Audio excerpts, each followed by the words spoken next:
So today I'm going to show you how to add the next layer of our mixed media stenciled sketchbook assignment.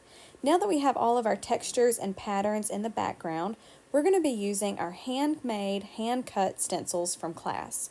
Now you can use one stencil or multiple stencils, and you will also need your paint palette with white paint and maybe a tiny bit of each one of your colors. And you'll also need your stencil sponge or a stencil brush like I have. And start with just a little bit of paint on your brush. Tap off most of your color, working mainly with white and just a tiny bit of your previous color tones. And now you're going to decide on the placement of your stencil. We're going to be repeating them throughout the page, either the same stencil or filling the space with different stencils.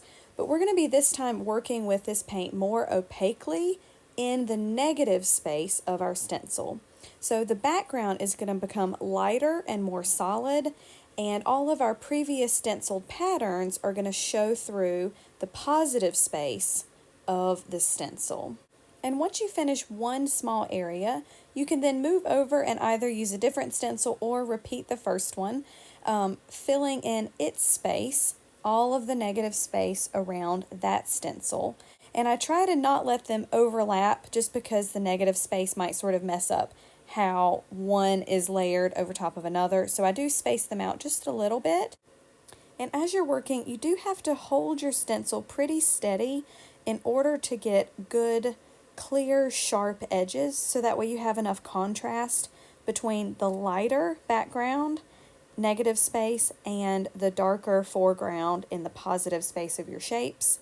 And I sort of move my hand placement around as I go so I can hold all the different parts and get to all the different portions of that stencil.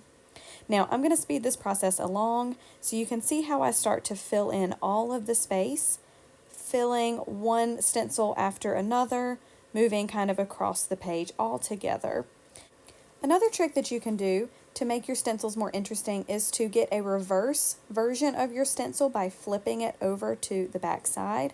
The only thing that you need to remember with that is to make sure that the paint is dry on the other side before you flip it over and start stenciling so it doesn't smear onto your painting.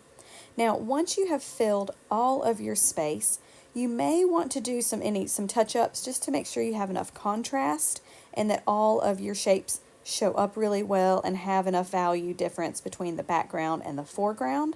And that's going to complete this step for today. So have fun and enjoy this process, and good luck.